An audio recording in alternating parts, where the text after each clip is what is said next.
Hello everyone, আমি Shampa from Home Flavors with Shampa. Let's cook some magic. আজ আমি বানাবো সর্ষে বাটা দিয়ে পুঁটি মাছের চটজলদি একটা ঝাল। হাতে সময় কম থাকলে খুব তাড়াতাড়ি এই পদটা তৈরি করে নেওয়া যায়। চলুন এবার আমরা দেখে নেই পুঁটি মাছের ঝাল তৈরি করতে কি কি উপকরণে আমাদের দরকার হয়। গুলো হলো সর্ষে পাউডার, নুন, হলুদ আর কাশ্মীরি লঙ্কার গুঁড়ো দিয়ে উষ্ণ গরম জলে একটা মিশ্রণ তৈরি করে রেখেছি। কাজু, চারমগজ, পোস্ত দিয়ে একটা মিশ্রণ করেছি। আর কয়েক চেরা কাঁচা লঙ্কা, নুন, হলুদ, গোটা শুকনো লঙ্কা, ধনেপাতা আর পুঁটি মাছ ভাজা। গ্যাসে কড়াই বসিয়ে এবারে ওর মধ্যে পরিমাণ মতো সর্ষের তেল দিয়ে দিলাম। এই সময় আমি ফ্লেমটা একটু জোরে দিয়ে দিলাম। এবারে খুন্তি দিয়ে খানিকটা তেল নাড়াচাড়া করে নিলাম।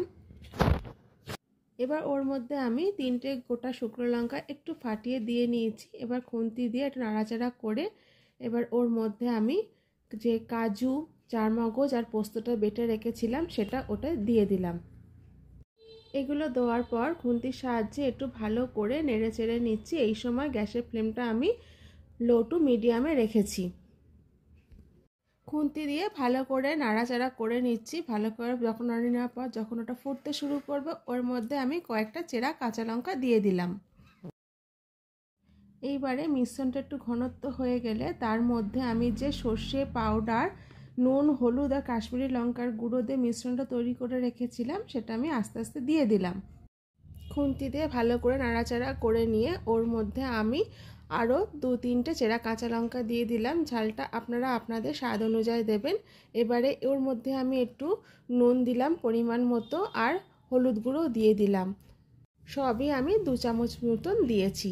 দিয়ে এবার ভালো করে খুন্তির সাহায্যে মশলাটাকে মিশিয়ে নিচ্ছি। এবারে গ্রেভিটাকে ভালো করে ফুটতে দিতে হবে। এই সময় গ্যাসে আঁচটাকে আমি হাই ফ্লেমে রেখেছি। গ্রেভিটা যত বেশি ভালো ফুটবে তত কাঁচা গন্ধটা চলে যাবে। এবার ওর মধ্যে আমি আগে থাকতে ভেজে রাখা পুঁটি মাছগুলো দিয়ে দিলাম। দিয়ে মাছগুলো দিয়ে ভালো করে নেড়ে চেড়ে নিচ্ছি যাতে মাছের মধ্যে গ্রেভিটা খুব ভালোভাবে ঢুকে যায়। মাছগুলো দিয়ে আমি ভালো করে নেড়ে চেড়ে নিয়েছি। এখন দেখা যাচ্ছে গ্রেভিটা বেশ ঘনত্ব হয়ে গেছে।